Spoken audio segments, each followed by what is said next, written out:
about how accessibility and inclusion can actually bring your business to a whole new audience. Being an inclusive leader is really about having a different mindset.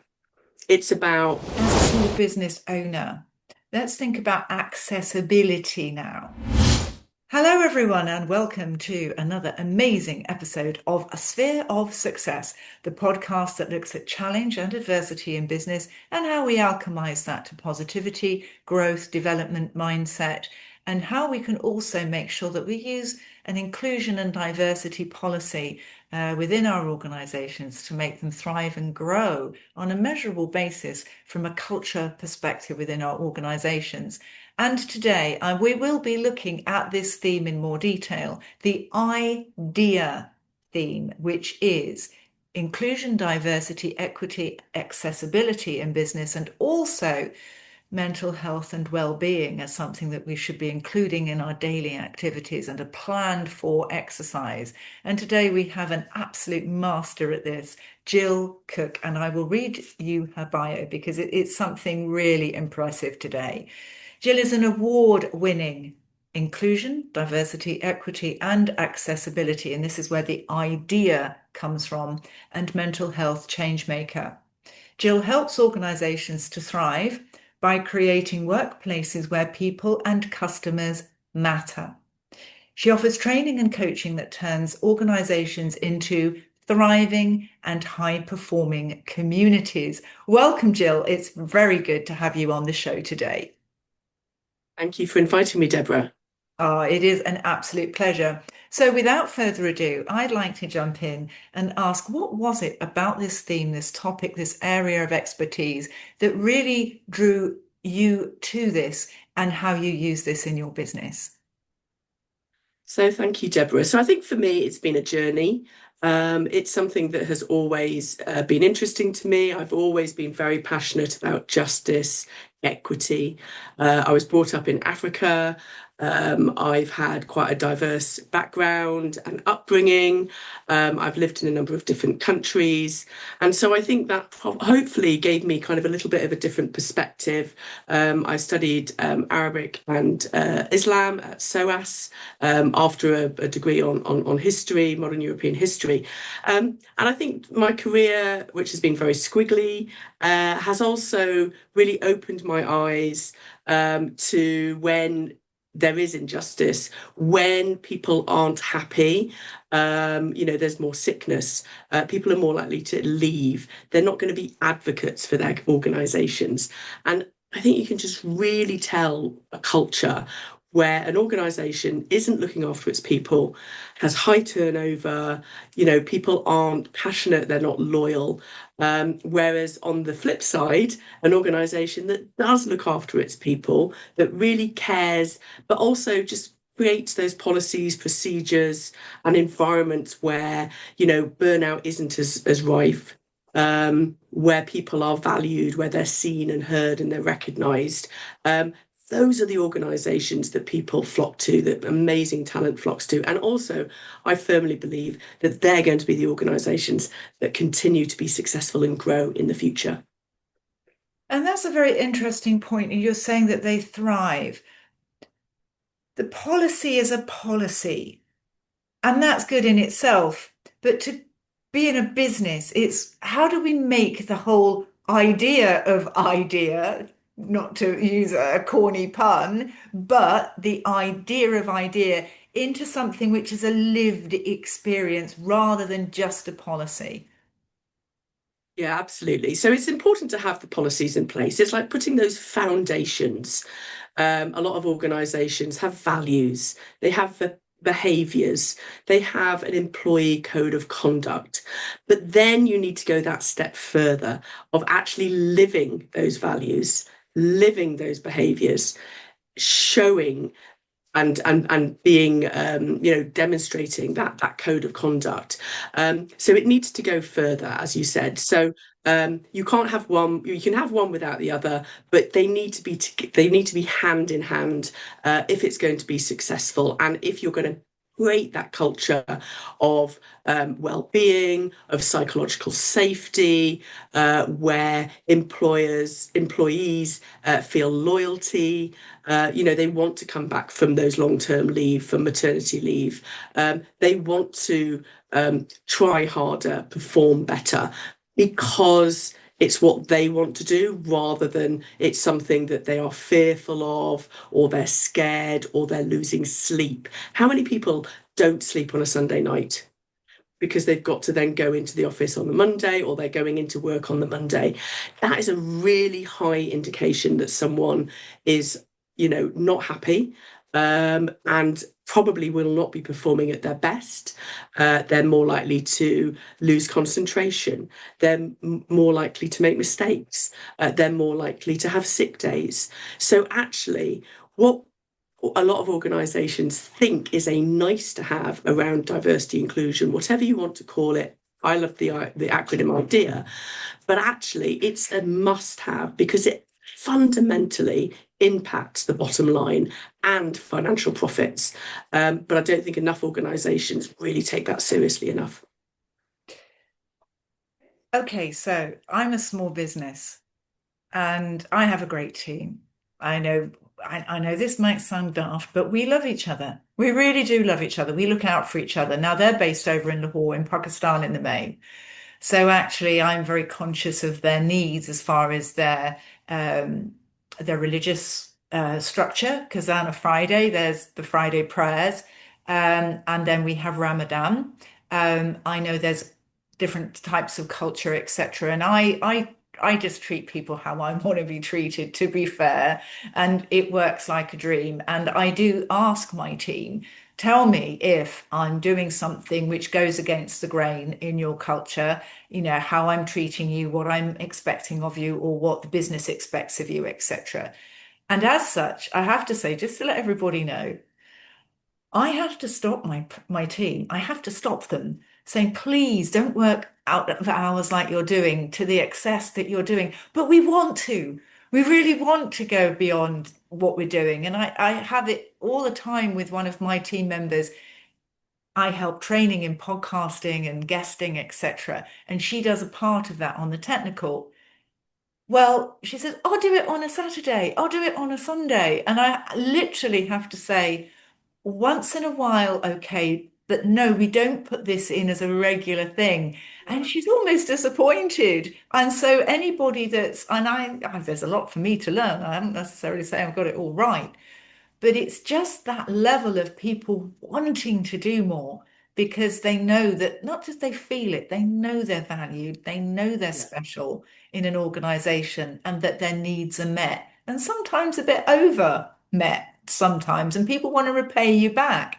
I don't know if that's something that you can bring perhaps into a case study as to when all of this is working and working really well. What does that look like in a business? Yeah, it's really interesting. I mean, I'd love to say that there's loads of examples, but the reality is that all organisations have challenges because you have, staff turnover, you have new managers and leaders that come in, and it is very much people led. I loved what you said. So you listen to them and you ask them. So those are two really important factors, and a lot of leaders through not necessarily through their own fault of their own, but obviously they're very experienced and they think they know best. And we should all be humble and remember that actually we all have something to learn. And just because something has always worked doesn't mean it's going to work again. It could be different circumstances, etc. So I think what makes a really good leader, and because actually it is the leader, it's the people that make an organization. Organizations are just things, it's actually the people. So that's the leaders, the CEO, the executive committee, whoever's leading the organization. Is being an inclusive leader is really about having a different mindset. It's about being curious, surrounding yourself with people who sometimes are better than you or that will challenge you. It's about creating psychological safety where people can, you know, say to you, actually, I'm not sure I totally agree, or have you thought about? And a lot of leaders may not listen to that. So it's about that two-way or more than two-way connection. It's about listening and it's about asking and being open to new ideas and about having a growth mindset. And I think if you can create an environment where people can challenge you, where it's not all just yes, yes, yes, then and you ask questions and you take on feedback and you role model a level of humility and vulnerability, then you're going to get people who want to work with you, who want to work for you, and who feel kind of recognised and rewarded for what they do. Now, absolutely, we're not encouraging. I'm not suggesting by any means that everyone works whatever hours off their own back because they feel grateful. That's not the point at all. But the point being is that for a lot of people, going into work, which is a big part of our lives, can actually have massive implications on their mental health, on their well-being, on their physical health. And that, one's brain is really, really powerful. And quite often mental health can manifest in physical ill health. So if you could create an environment where people do want to come to work, where they feel seen, where they feel valued, where they feel recognized, where there's an opportunity for learning, where there's an opportunity for development, not everyone gets everything right, then that's a place where most people, I believe, would want to work. Again, as a small business owner, let's think about accessibility now. I'm all for people of all shapes, sizes, walks of life, able-bodied, not so able-bodied, etc., contributing to the overall good of the business and the clients that we have. How, as a small business, can you help with the accessibility side of things from somebody that may have a physical or may have more of a neurological difference to them, which means that there's a certain level of accessibility that needs to be put in place to be able to hire that excellent person? They just have something that is different about them that's not the norm from what you've got within your organization at the moment. So I think with a small business, you've got two angles. You've got employees, if you have employees, and sometimes it's not very many. So as you said, it's usually quite a small family, in the sense of each other quite well. And then also there's the client, so the customer facing part of it. So from an employee perspective, I think it's really important to look, when you are recruiting, to look at capability more than experience. So someone who maybe has, worked as a teacher in the past is going to be organized, is going to know how to deal with people and conflict resolution, is probably going to be, quite able to research as well. So that person may never have done whatever it is, might not have 5-7 years experience in that particular area. But if you look at their skills, their transferable skills and their capability, then actually they could make fantastic project managers, as an example, or a scrum master or something like that. So I'm a massive believer in just thinking outside of the box and just looking beyond that, focusing on capability while over experience. That's just one way of looking at it. And if you look at capability, then it doesn't really matter, what someone looks like, what their background is, what their identity is, because you're looking at what they can bring and how they can be successful. So that's from an employee perspective. From a customer perspective, as far as accessibility, most people obviously have a website, they might have an app, social media, you might have a physical shop front. But are you excluding customers and clients without even realizing it? I think it's really important. And, again, this is through not necessarily anyone's fault, but we only know what we know. And if you don't test your website, has it been built to be read with screen readers, as an example? most web designers do the very minimal as far as web accessibility.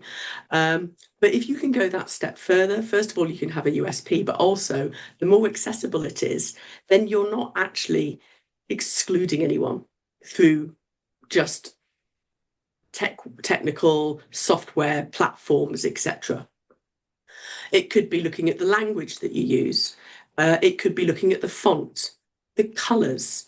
Some websites are really fancy and swifting and swirling around, etc.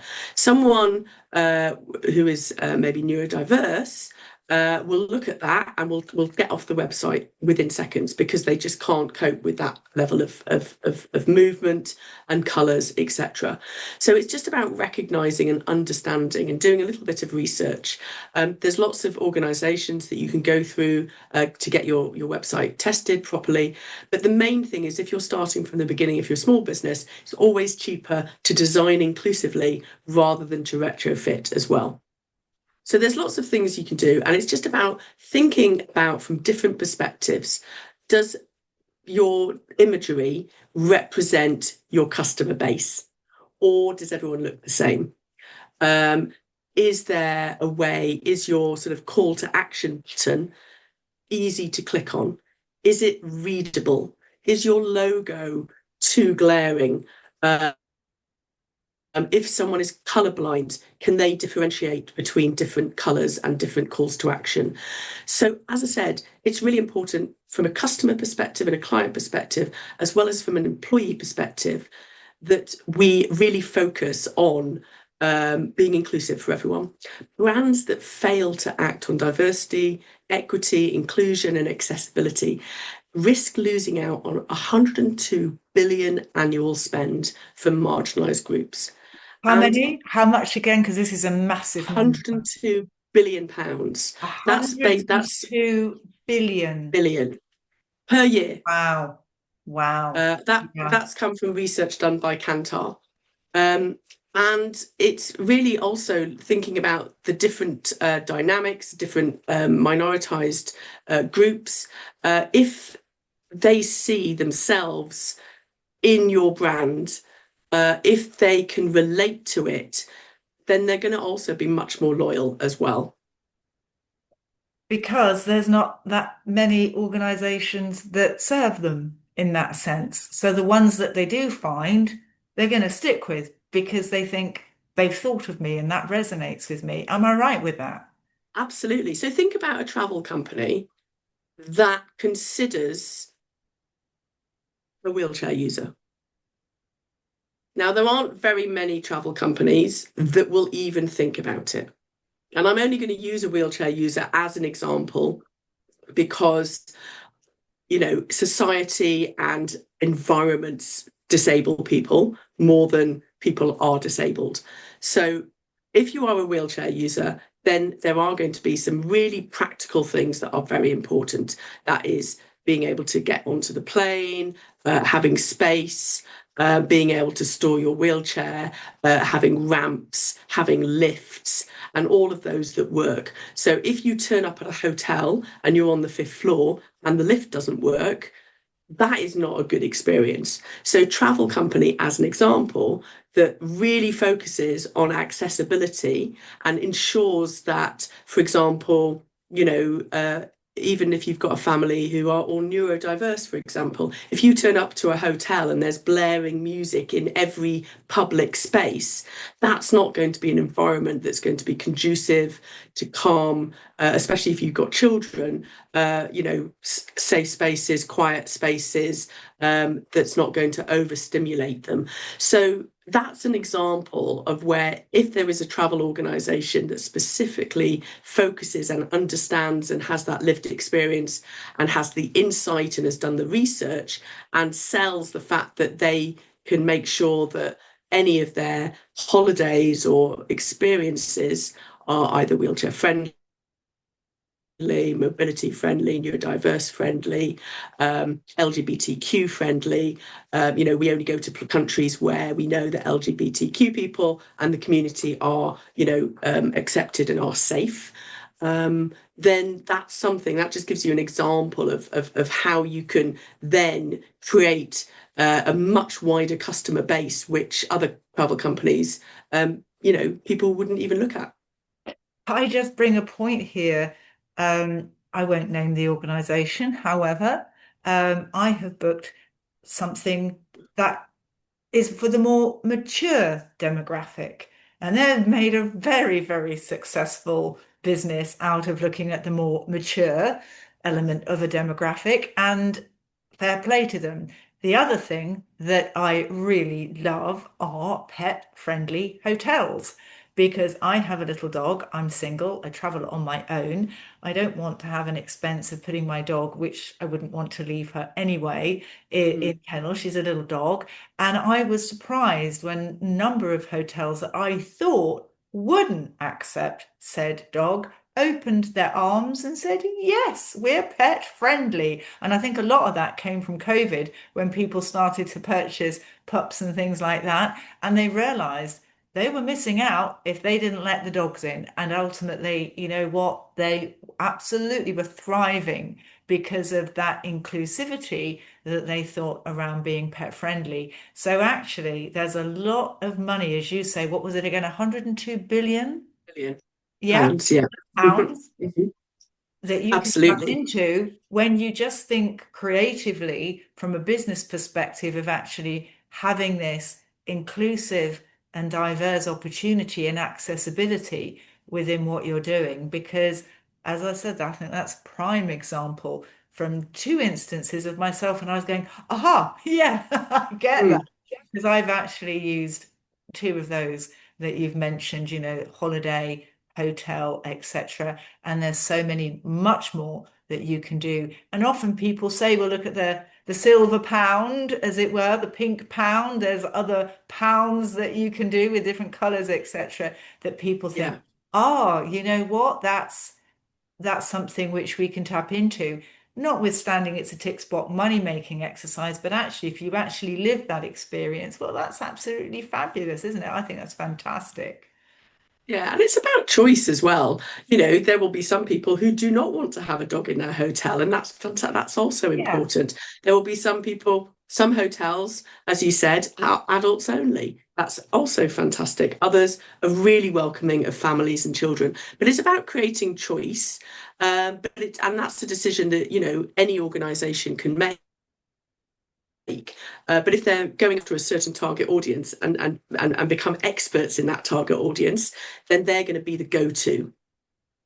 And the other thing is thinking about, you know, the books where you can listen to somebody reading the book. I won't mention again the company name, but for blind people, I take in auditory. I learn a lot through the auditory side of things. And the other thing is you can speed it up and get through it a bit quicker because I'm not a speed reader necessarily. So there's all sorts of different ways that you can think about how accessibility and inclusion can actually bring your business to a whole new audience that you can actually then think, right, well, we're future proofing our business because we are going down that route, which isn't just a nanny state or something where you think, oh, people are getting too sensitive or that it's namby-pamby in any way, etc. You know, there's a business case to be had by looking at this as an opportunity. Absolutely. And also, what works or what you might make small changes for one small demographic usually has benefit for everyone. So, let me give you an example. So, if you're creating content and you are making a video, um, now it makes it more accessible if you add captions or subtitles, okay? But actually, and although initially that was really useful for anyone who is deaf or hard of hearing, think about all those people who are on trains or tubes and they don't have their headphones with them. Now, if they're scrolling through content and there are no subtitles, they will scroll and continue to scroll. If it has subtitles and they don't have their headphones, they'll watch it. And that's definitely what I do. So if you are not putting captions or subtitles on your content, you are automatically losing views. I love that. All the shorts that we have all got captions. They're the ones that really get people interested. I think we got 1.8, 2,000 views in a couple of hours with something. And we sometimes jazz the content, the captions up. Sometimes we leave them normal for those people, again, who don't want the loud or the visual element of it really in their faces. And so I think you've hit upon something which is really good so that you can see as caption format the whole thing so that people think, yeah. And also, in private spaces, you don't want that noise, as it were. And I've realized as well, I use telephone banking still sometimes. And instead of actually saying something, you can press a button instead, which I think is great because if you're being overheard by anybody, you don't necessarily want to be indicating that you're on personal banking so that people listen in a little bit more. So I think there's lots of creative ways, and it is about being creative and thinking outside the box. Another thing I would say as well that you've hit upon with that diversity from also an employee, but also your customers, how can you then go out to your community and actually then say, well, what do you want? If you've got a diverse customer base, you're going to get a lot better response coming back from you that you can actually action and think of things more holistically from that because you've got that wider base to go through to. Exactly. So that's why I said, remember earlier I mentioned about curiosity and asking questions. So you have a user group available to you. If it might be on your mailing list, it could be previous customers.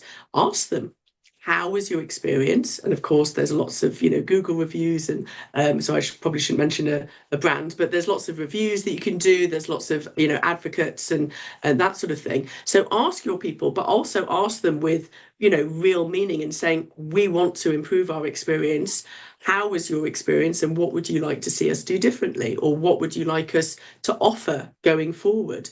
So asking questions with real curiosity and the fact that you then follow up. So if you do listen to insight and you change something accordingly, go back and tell them, you told us this, we've done this. Tell us what you think. How can we continuously improve?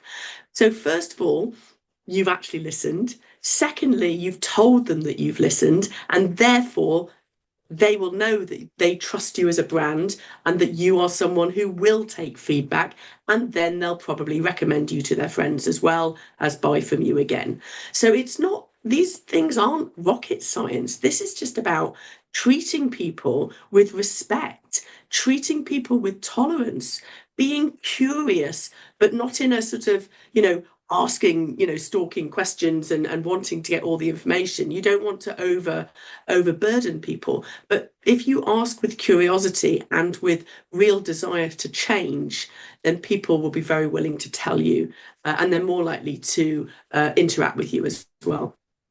And that's interesting from the employee side of things because I've been on the receiving end of employee surveys, as an employee thinking, oh gosh, an employee survey. And they all say it's anonymous, and you say, I jolly well hope so. But I very rarely ever heard anything that the company did from the survey that they got back. So it was just like, well, a bit of it was like, well, what's the point? Because it's a mandatory that you do the survey. It wasn't really an opting out option. And that at the end of it, you think, well, what good did that do? Because I never really knew what they did with it anyway. So I think from what you And say, it's really important.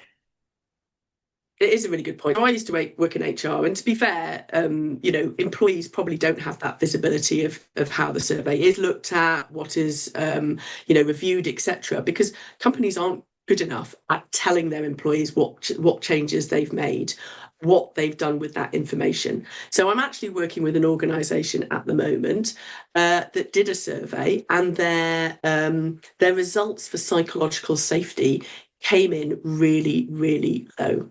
So psychological safety is a term that was coined in 1999 by Amy Edmondson, who was a Harvard professor at the time, and it's basically recognizing that those teams that feel safe to take risks, challenge, make maybe make mistakes, but we're not talking about massive financial mistakes or human mistakes, but anything that's risk of life. But just being able to make mistakes and learn from them and not have that blame culture. That's what psychological safety is. It's not necessarily a nice, comfortable place, but it's a place that really, values people's opinions and difference of thought and ideas. So they actually they identified that there was a lack of psychological safety. I'm now working with them, uh, coaching individually each member of their executive committee, so their board. I'm running workshops for their senior leadership team around psychological safety. I've already run a few of those, and the fact that they're actually doing what they were asked to do. So there was a problem statement, there was a lack of psychological safety. The leadership, the HR team has identified that. They've brought someone in to help. We're working with them individually. We've created a plan. We've created an activity, a program of training that includes coaching, that includes workshops, that includes education, that includes continued surveys. Then, I really believe that we'll now see a massive change in that organisation because they've done something, and they're going to go back to their teams and say, this is what we've done. We heard you. We listened. And in that instance alone, that will then in turn, ironically, create psychological safety because people will trust, okay, I can say something that maybe isn't, tenable or that isn't, something that they want to hear. They did listen and they did something. So through that action, they are inherently creating or helping to build that psychological safety that they're also doing through training, education, coaching, etc. So it doesn't happen very often, but it is nice to hear those great examples where organizations are committed, where leaders do want to make change and they do want to create a really great place that people will enjoy coming to work to.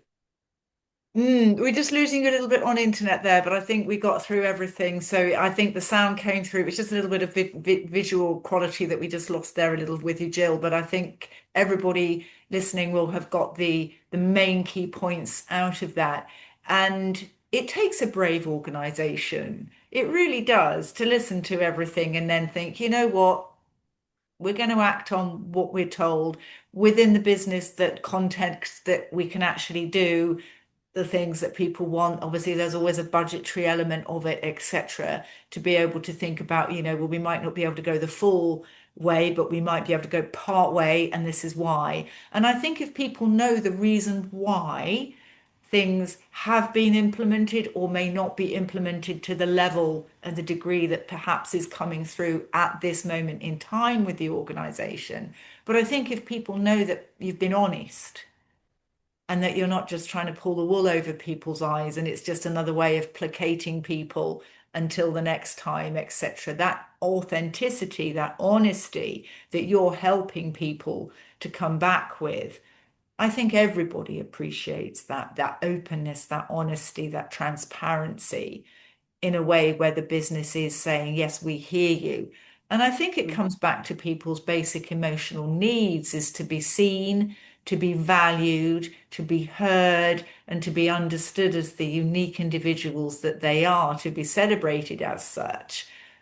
I think that's if you can speak to that element of a person's emotional needs, I think that really does help to engender trust, to know, to like, and to trust. And if you know that the organization's got your back, as it were, then I think that that's great. Nobody wants to be thrown under the bus as a scapegoat or what Absolutely. have you. I Yeah, think it's so I'm sure you're aware of Maslow's hierarchy of needs. Is psychological safety is one of those, because it's not only being seen, heard, valued. It's about being able and feeling safe to be able to challenge, to be able to take risks, interpersonal risks, and not feel that blame culture, not feel scared of speaking up, because again, that's not a place we want to be.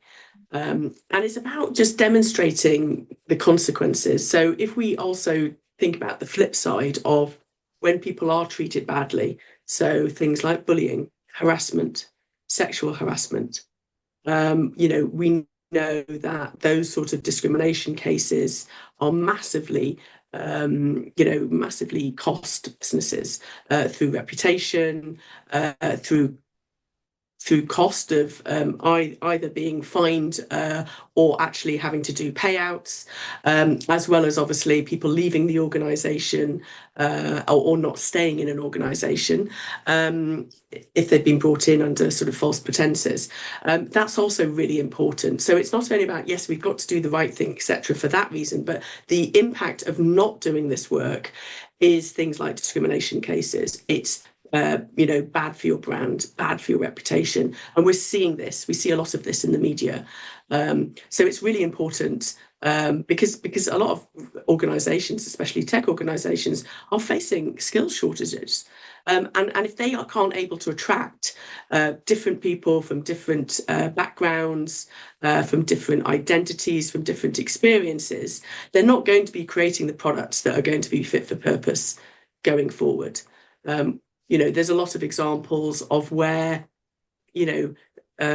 organizations or products have been developed without really thinking about the customer in mind.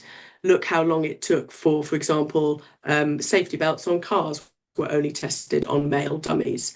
The average temperature in an office building is more suitable to a male than it is to a female. The average height of a shelf is more suitable for a 6 foot man than it is for a 5'3" person, I woman, never or knew man. that. That's so Um, interesting. it's so fascinating.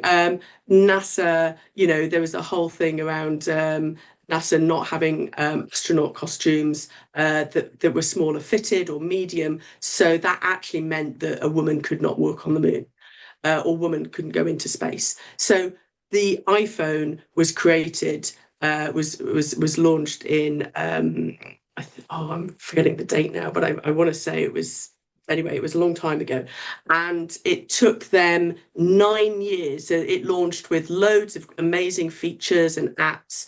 You could test your blood pressure, your temperature, all of these sort of things. It took them 9 years to give a menstruation tracker, put a menstruation tracker as norm on the iPhone because there were no women in the production team. Oh, wow. This is That's the whole thing, 50%. isn't it? That's Just 50% of the amazing. population that they just didn't even consider. Because they wouldn't be considering it, because why would they? And in a way, it's not their fault that they didn't, because they can only perceive as they perceive. And it just takes that thought process to go, hang on a minute, we're not getting 50% of our customers because we're not doing this because we can't, because we think like we do because of the group that we've got.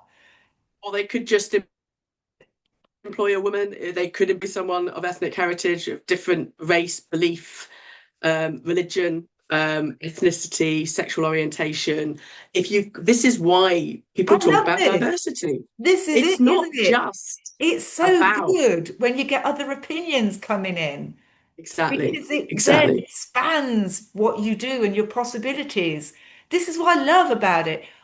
You know what? I don't mean this badly, but I couldn't care less. You could be purple with pink spots. Doesn't bother me. Doesn't bother me. Come in with your ideas, come in with your contribution, come in with your different way of thinking because you are there and you are thinking from a different route. Goodness me, wouldn't it be awful if everybody was the same as me? No, thank you.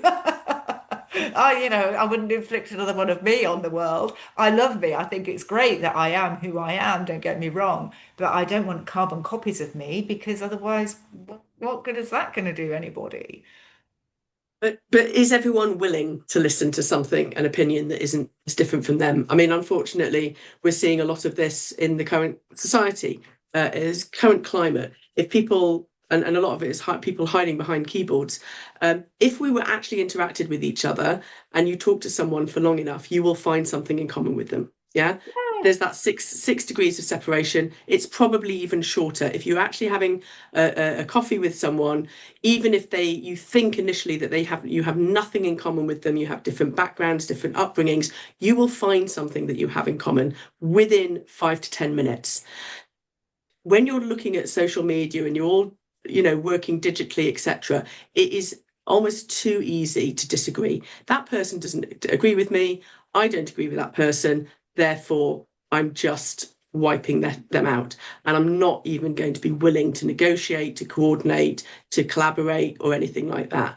And I think we are in a little bit of a danger around that. We have to be willing to listen to different perspectives. Oh, We hey, this have is to where it be all willing. happens. We have to have opposing, polarized views, and we have to have freedom of speech because without it, we become a totalitarian state where everybody lies all the time about everything, and we can't be having that. But ultimately, we need to be mindful that if somebody doesn't think the same as us, that's fine. That is fine in a way which we can think, right, okay, where are they coming from with that? And where am I coming from? And then, goodness me, can I learn from that person a bit? Can they learn from me a bit? There's that kind of give and take. Now, there's some things which I wouldn't ever have, which is creating suffering for others. No, thank you. Don't go there, to be honest. But if it's all done in a way in which we're just trying to be the best versions of us that we can be in the pursuit of goodness, happiness, and everything for everybody, then okay, fine. I wouldn't take anybody that suppresses anybody or wants to jump on anybody or do the bad things to other people. No, thank you. But if you're coming in it just because you've been born in a place, I would say I have Christian values, but that's because I was born in this country in a time frame where Christian values were predominant. If I'd have been born in Saudi Arabia, I would have probably had Muslim values. You know what? It's an accident of birth, a lot of it, but I'm Mm, open to things. And I think it's that openness that I think we need. We need boundaries, yes, but we also need to be open to other people's opinions and have dialogue as opposed to neither the twain shall meet, because ultimately, then where does it get us? I think it just comes down to respect. It's just about being a good human, a good friend, colleague, leader, family member. You may not understand it, and that's okay, but respect that someone's got a difference of opinion, and recognize that it exists. You can't just pretend things don't exist because you don't agree with it. So there's a lot of stuff that especially in this climate at the moment, is really really challenging, especially if you are really passionate about equity, about diversity, about just being inclusive to everyone. And it's also important to recognise that inclusion does include everyone. It's really important, and this is where mental health comes into play and neurodiversity comes into play, because it's much more inclusive. More people can relate to mental health. Everyone has mental health, whether that's mental ill health or mental good health. Yeah, so it's really important that we recognize that inclusion is for everyone. Some demographics have perhaps felt excluded in the past with too much focus on one particular protected characteristic, if we think about the equality law. But the reality is that true inclusion is exactly that. It's about including everyone, it's about thinking about everyone. And the small changes that we can make for our employees, as well as for our customers and clients, are, as I said, always going to be of a benefit to others. So, for example, if you are interviewing someone and you were to give them the interview questions 24 hours ahead of time, that would help everyone, not only people who are neurodiverse, but it would also help people who are maybe going through the menopause or perimenopause.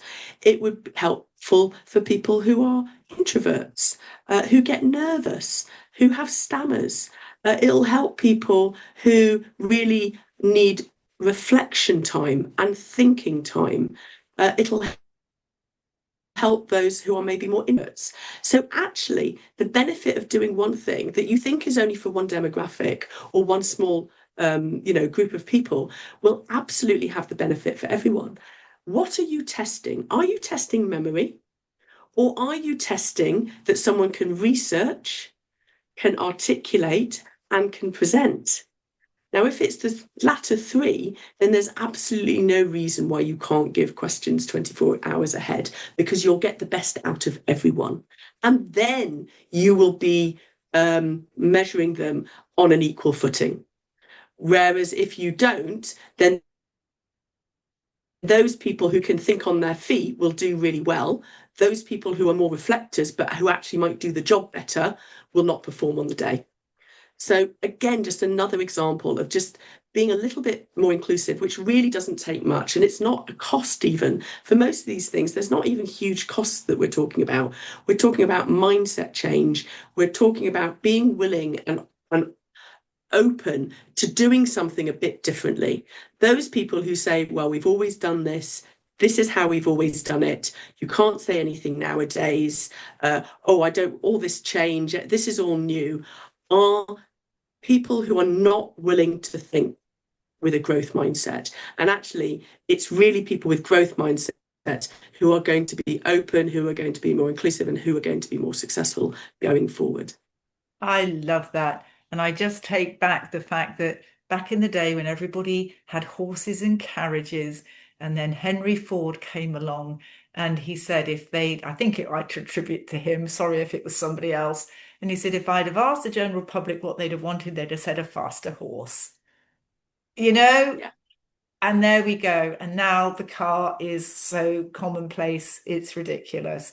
So, it's more people would be driving cars than they would riding horses, so it's one of those things that, yes, it's difficult when you're going through that change period, but once it becomes like, I can't remember what we did without it, oh my goodness, this is so good, it's like getting to that and making sure that we stick with that. So I think that's a great place, Jill, to wind up our conversation. But have you got something that's burning inside you to say, oh, I wish I'd have said that? Is there anything that you'd like to share with us now that we haven't covered?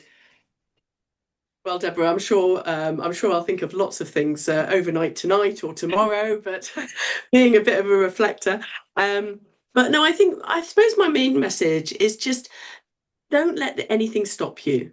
Yeah. I mean, don't don't be um don't be limiting, don't limit yourself.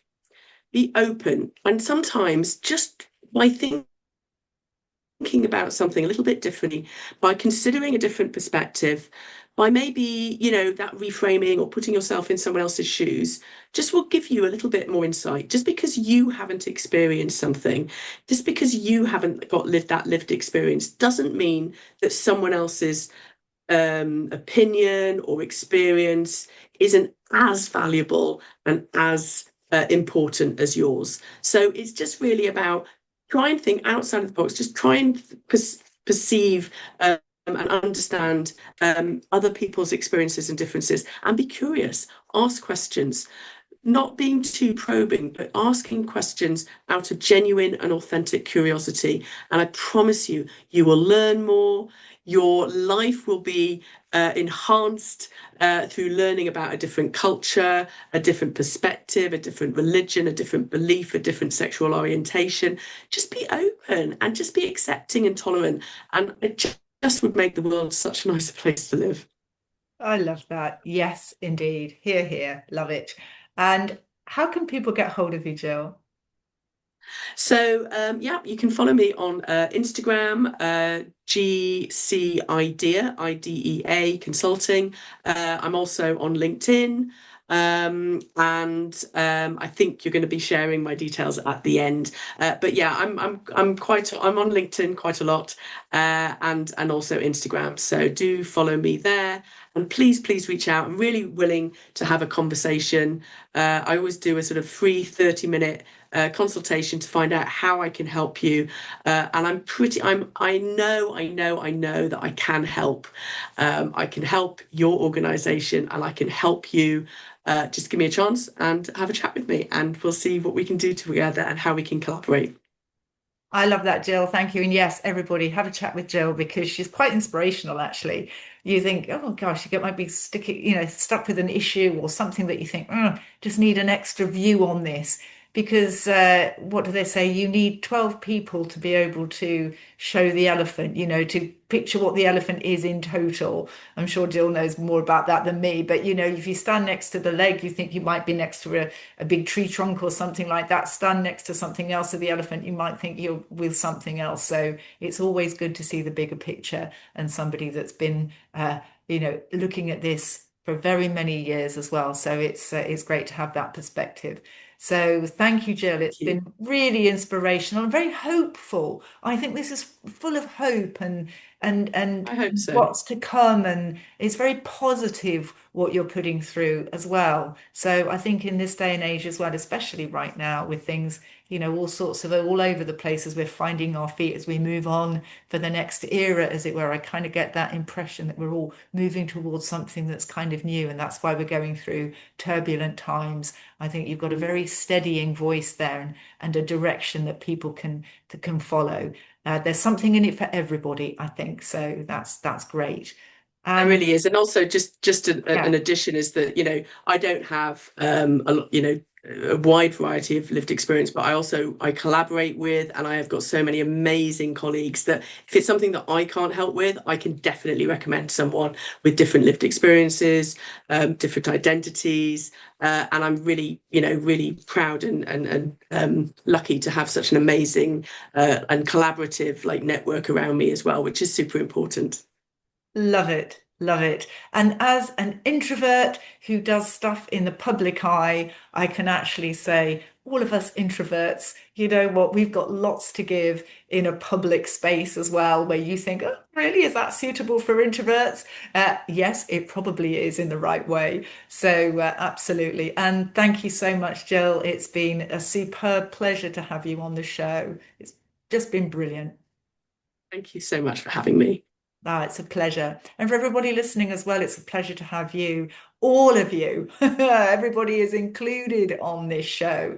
And thank you all very much as well for liking and subscribing to our channel. We absolutely love it. Please do share this episode as well. I think everybody can benefit from having a listen and be successful. And we'll see you all again very, very soon. Bye bye now.